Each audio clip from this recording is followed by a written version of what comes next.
a wildly successful tech executive in his 20s who had already patented a key component in Wi-Fi routers, walked down to a dock overlooking the Pacific Ocean. He handed his colleagues a stack of $1,000 gold coins, and they proceeded to skip them into the sea like rocks, just to see whose went the furthest. That behavior highlights a bizarre reality about who succeeds with money. Consider Richard Foscone. He was a Harvard-educated Merrill Lynch executive. He lived in a massive Greenwich mansion with 11 bathrooms and 2 elevators. But during the 2008 financial crisis, his massive debt and illiquid assets crushed him. He went bankrupt, and that sprawling mansion was sold in foreclosure. Now, contrast him with Ronald Read. Read was the first person in his rural family to graduate high school. He spent 25 years fixing cars at a gas station and 17 years sweeping floors at JCPenney. Yet, when he died at age 92, this humble janitor left behind a fortune of over $8 million. You will never hear a story about a janitor outperforming a Harvard-trained surgeon in the operating room. You will never see a gas station attendant design a skyscraper better than a top architect. Yet, in finance, an untrained amateur can completely obliterate the best-educated experts in the world. This happens because we are taught to treat finance like physics, a hard science governed by unbreakable mathematical laws. But it isn't. Financial success is a soft skill, governed entirely by human psychology, behavior, and ego. If you attempt to navigate your investments armed only with a spreadsheet, ignoring your own psychological blind spots, you are actively engineering your own ruin. Academic finance assumes we all want the mathematically optimal strategy to maximize our returns. But in the real world, human beings rarely want the absolute highest number on paper. We want the strategy that lets us sleep at night. Take Harry Markowitz.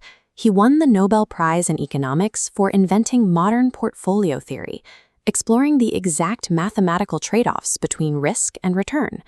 You would expect his personal portfolio to be a masterpiece of complex calculations. But when asked how he invested his money in the 1950s, he admitted he ignored his own Nobel-winning math. He simply split his money 50-50 between stocks and bonds. His reasoning had nothing to do with maximizing numbers. He knew if the stock market shot up and he wasn't in it, he'd be miserable. And if it crashed and he was fully invested, he'd be devastated.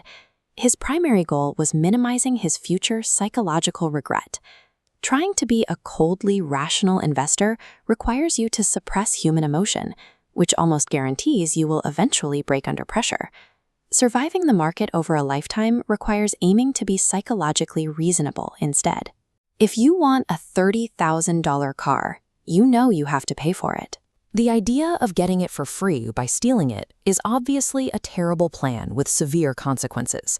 Yet, in investing, millions of people constantly try to get high returns for free. The true price tag of investing is not paid in dollars and cents. The currency of the market is volatility, fear, uncertainty, and doubt. The cognitive trap happens because that price tag is invisible. When your portfolio suddenly drops by 20%, your brain calls it a fine. Fines mean you made a mistake. They mean you did something wrong, and you need to escape to avoid being punished further. When the market drops, it's not a fine, it's a fee, the unavoidable cost of admission for long-term compounding. Zoom out, and that terrifying drop becomes a minor blip on a massive upward trajectory. Fleeing because volatility hurts, locks in losses, and guarantees ruin. High intelligence often brings a dangerous side effect: overconfidence. Smart people convince themselves they can perfectly forecast the future, blinding them to the unpredictable nature of the world. In the early days of Microsoft, Bill Gates avoided this trap entirely. He enforced a deeply conservative financial rule. He demanded enough cash in the bank to cover an entire year of payroll, even if Microsoft didn't bring in a single dollar of revenue. The broader lesson here is that you do not need a specific reason to save. You don't just save for a house or a car. You save to build a defensive wall against life's inevitable, completely unpredictable curveballs. Hoarding a massive margin of error is not a cowardly retreat from the market. It is the ultimate survival tool. It ensures you remain standing long enough for your actual risks to pay off.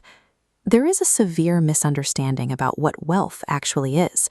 When most people say they want to be a millionaire, what they really mean is they want to spend $1 million. Spending $1 million is the literal mathematical opposite of being a millionaire. Pop star Rihanna nearly went bankrupt after massively overspending, prompting a lawsuit against her financial advisor. The advisor had to point out a basic, brutal reality. If you spend your money on things, you will end up with the things and not the money. True wealth is invisible. It is the unspent capital. It is the sports cars not purchased, the first-class upgrade skipped, and the jewelry left behind a glass case. Wealth is stored energy. You hoard this invisible wealth because it buys the highest, most valuable dividend that exists in finance: absolute control over your own time. Owning your time grants you the supreme flexibility to walk away from a toxic job. It gives you the patience to sit on your hands and wait for the perfect opportunity to fall into your lap, rather than reacting to panic. Suppress your ego. Stop trying to prove you are the smartest person in the room. Focus entirely on surviving long enough to secure your ultimate independence.